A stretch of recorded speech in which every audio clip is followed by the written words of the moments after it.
lovely people, my name is Emma and today I am talking about my top 10 favourite classic books of all time. Now I don't think I've done this video in the past, I didn't actually go back and check.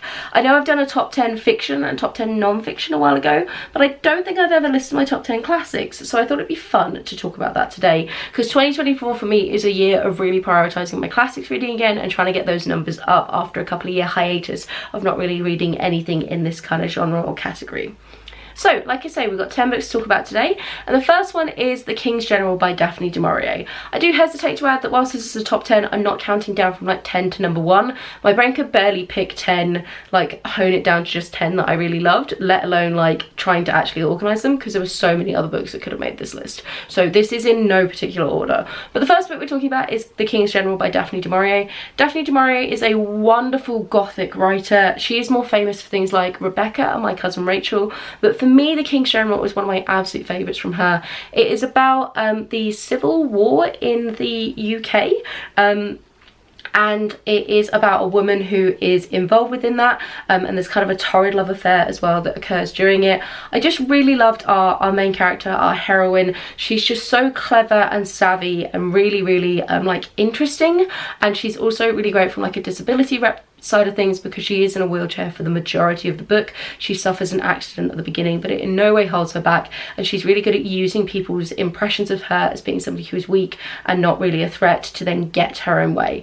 It's also based loosely off of like a not quite true story, but like this weird urban myth connected to one of the houses in the book, that Daphne du Maurier used as like a branching off point for the story, which is so cool as like a little local urban legend that became this book. So it's so fun, and I love the idea of like a historical fiction that is also now a historical text in its own right, because Daphne du Maurier was not actually around at the time of the Civil War. She's writing it as historical fiction, but now the book is God, I don't know, like 70 years old, something like that. So it adds so many kind of different layers of like history to it, which I really enjoyed. The next book is The Island of Dr Moro by H.G. Wells. This one is fantastic, but honestly all of H.G. Wells books that I've read could have made this list. So many of these like favourite books are just kind of placeholders for favourite authors, which I know is cheeky, but fuck it, it's my video. So The Island of Dr Moro is about a gentleman who gets like shipwrecked on an island, and there are mysterious weird experiments creatures, and Dr Moreau has been doing tampering things, mixing animal and human, and it's all about the sort of grotesqueness of humanity. It's really fun. It's very short, very sweet, and yeah, just like H.G. Wells has such lovely like visceral way of writing. I think he really excels at stuff to do with like biology and really describing the kind of grotesque. So it's excellent fun. I read it quite a while ago, so the details are a little bit hazy, but I have very fond memories of it, and it has spawned so many other things kind of coming off from it. Its sort of influence is very large. Then we have The Tenant of Wildfell Hall by Bronte. I do think Anne gets the short end of the stick when it comes to the Bronte sisters. I've not actually read any Charlotte yet, but I've read Emily and really enjoyed Wuthering Heights. I've enjoyed both of Anne's. The other one is Agnes Grey, but this for me definitely is the fan favourite. It was the first Bronte I've read, and really sort of for me opened up the world of like women writers through classics, and sort of the idea of the Austens, the Brontes, the Elliots, that kind of thing, as being something that is not just about people in big houses bickering about marriages, but like actually very interesting, a kind of social commentary. So The Tenant of Wildfell Hall is about a woman who comes to Wildfell Hall, and she seems to have a bit of a weird nefarious past, and it really is about her just sort of coming into her own and sort of being this incredibly strong independent character who has had a very rough past and has left a bad situation. And it's about it's not narrated from her point of view. Helen is her name, but instead is about a kind of guy who is interested in possibly courting her, but is worried about what secrets are in her past, and it really isn't what he thinks. And yeah, it's about her doing what is right for her son and really standing up for herself. And it was the first time I kind of read what I'd consider to be sort of like a women's fiction classic, and really understood the like quiet strength of some of the women back then, and sort of this idea of like, you know, feminism isn't anything new kind of energy. So absolutely glorious. I also read it on holiday, and I feel like holiday books just have different energy attached to them, don't they? Because you remember them in a time of like relaxation and sun, rather than like frantically reading on your lunch break in between a shitty day at work. But you know what I mean. The next one really is like a throwback to my childhood. There's so like has captured my heart and soul from being a kid, and that is The Call of the Wild by Jack London. So this one is about a pet dog called Buck who is captured and then forced to become a sled dog out in the Yukon during the gold rush. I could have totally also included White Fang in this, which is Jack London's book from the point of view of a wolf who gets domesticated. They're kind of like the two different sides of the same coin. Either way, I adore them. The Arctic setting is so like evocative, his writing is so gorgeous, and the idea of like the mentality of getting into the dog's head is fantastic. I think he does it very consistently in both books. I'm a huge dog lover, I was from a kid, so these books were just like absolute obsessions for me. We had them both on audiobook, we listened to them constantly in the car, I read them so many times over, but I have reread them as adults and they totally stand the test of time. I think they are fantastic. They're quite short books and they're just like kind of adventure books, but like more gripping and harrowing than that, if that makes sense. So just so lovely for all ages. The next book I wanted to talk about is Richard Marsh's The Beetle. Now this is iconic and I wish it had a bigger place in pop culture history. It is basically about, it's kind of the story, it's like The Mummy meets Dracula. It actually came out in the same year as Dracula and it was very popular at the time, but whereas Dracula's kind of left the lasting memory of vampires, this book has fallen by the wayside a little bit, but it does follow an incredibly similar storyline, but I think it's shorter and more accessible than Dracula, which, let's face it, does go on a bit. It's a little bit overhyped in my opinion. So it is about a creature from the depths of ancient Egypt that's been like dug up and now wants to inflict punishment on sort of the crimes of people that have happened to him in the past, and comes to London and is like searching for the people who have wronged him. It has very much like the Mummy with Brendan Fraser kind of energy to it, and yeah, it's moody, it's atmospheric, it's really gripping. The horror of it is fantastic and the creature is truly really creepy, and like I say, I think its pacing is so much better than Dracula just because it's shorter. It has like a tighter storyline that really ramps the energy up and keeps the atmosphere going. So for me, this one is an absolute slam dunk.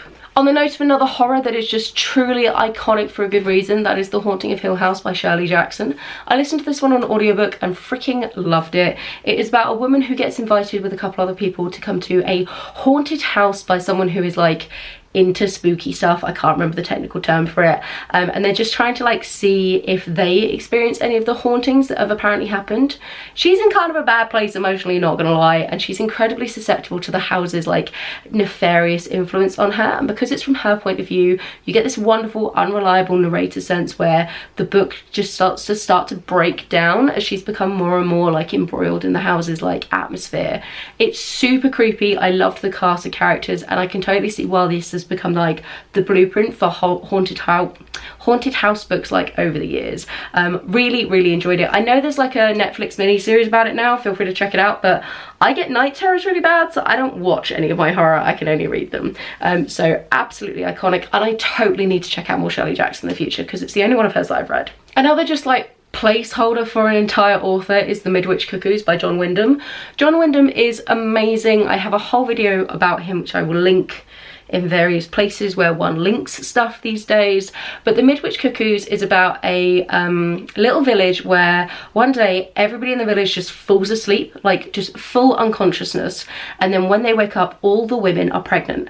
Super creepy, super weird. And then when these babies are born, we realize that there's something not quite right about them, and there's definitely some kind of like alien invasion energy happening. I love it. It's such an interesting conversation about like, what would we do about an invading species and how are the various ways that one could invade, the connections between like a mother and their child's love, how fucking creepy pregnancy is in general. All in all, it's just fantastic. I loved the ending, it was so clever, and John Wyndham just has a wonderful writing style. It's so like quietly clever with how he does things. Like I said, read loads of his books before. This was the first of his that I've read, and I do think there's something quite special sometimes when you read an author's like in the bulk of their work, but the first one like really speaks to you. Give me any other day of the week, I could probably put a different John Wyndham in here, but today this is the one really spoke to my soul. The next book is iconic. They're all iconic, they're classics, but it's Joseph Heller's Catch-22. I read this years ago. It was one of the first classics that I read. I read it for Banned Book Week back in like 2018, 2019, like freaking years ago now. And I think about this book so often. It is so freaking clever. It's very aware that it's clever. If John Wyndham is like sneaky clever and like very like casual clever, Hella wants you to know that he is being smart at every single page. But it is just so interesting. It is a book set in World War II, and it's about fighter pilot base just outside of Italy, and it is the kind of catch-22 is about the sort of absurdities of war, and the kind of classic concept of the catch-22 is you'd have to be insane to be in war, but if you are sane enough to realise that how insane war is, then you're sane enough to be in it, and it's this like constant looping. This is the kind of book that like it definitely deserves a second read over. There's so many bits that are like self-referential, they're connecting back. It has some real like gut punch emotional moments, and some moments that are genuinely like hilariously funny. It just like kind of defies explanation, and I might reread it next year. Maybe I should go on like a reread of classics kind of binge. I don't do much rereading anymore because there's so many books on my TBR that I need to get to, but this really deserves one. And yeah, it is just, it's wonderful. It's so hard to articulate why it's wonderful. It just is wonderful. My next book that I'm going to talk about is The Big Sleep by Raymond Chandler. This is like a classic crime noir book. It follows his detective character Philip Marlowe, and it's just sort of a kind of detective whodunit. All of them follow a very similar kind of not storyline as such, but like they are the same kind of whodunit kind of genre. Marlowe gets wrapped up in all sorts of very kind of plots and espionage and things going on, and for me it's really just, it's Chandler's writing style. They are such like iconic classic crime noir kind of books. Everyone's a dame or a doll, everyone's like sipping on whiskey and sort of having the most ridiculous conversations and the most ridiculous outfits, and I love it because it could almost be like cliche and pastiche, but it's not, because it's like the OG where this whole thing comes from. I really love these in audiobook as well. I think there's just something so like delicious about the dialogue really kind of like coming off the page in that way. And yeah, I've read I think 4 Marlowe, Raymond Chandler's. They're all the same kind of overarching character, but they're all distinct books, so you don't need to read them in any particular order, and I've enjoyed all of them, but let's pick The Big Sleep because it's sort of the one that he's most known for, the first one, and it is the first one that I did, and it is great. So yeah, totally check him out. And then the final book is one that I finished really recently, but I knew even like 20 pages in this was clearly going to become a firm favourite, and that is Watership Down by Richard Adams. This is like a book made for me. It is so perfect. I love rabbits. I have a bunny. She's featured in a couple of videos recently, and this is a book from the point of view of rabbits, and it is about a warren, and a couple of the rabbits decide to leave because one of theirs can kind of like get visions of the future and knows that something very bad is going to happen to the warren, and it turns out he's right. They are going to develop on the land there, so eventually they are going to kill all the rabbits. So they flee and try and find a new home, and it's about their adventures on the way. They run into a couple of other rabbits and sort of have altercations with other warrens. It's very dramatic. They have to like cross a river at one point. There's interactions with a farmer, and it's just one of these like similar to Call of the Wild or White Fang, like beautiful, in the head of an animal, complete commitment.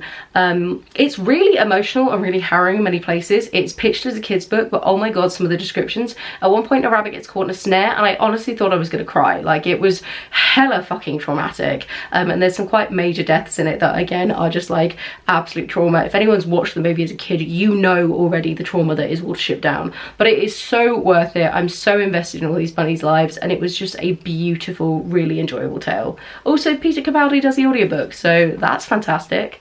So there we go. There are my top 10 classics of the moment. Honestly, if I did this list in a week's time, I think at least 5 of them would shuffle, and there'd be 5 different ones I'd want to talk about, because there's so many great classics out there. It's ridiculous to say like, oh my god, yeah, Watership Down's great. Like, of course it is. There's a reason it stood the test of time, but not all of them are slam dunks, not all of them land. Do let me know if you would want like a most disappointing classics video. I don't tend to do the disappointing ones because I don't find it as enjoyable talking about books that I didn't enjoy, but if you are interested in that, please do let me know in the comments down below. Have you read any of these? Do you have any other recommendations for classics? Do you like classics at all? Have a wonderful reading week, and I'll chat to you soon. Bye.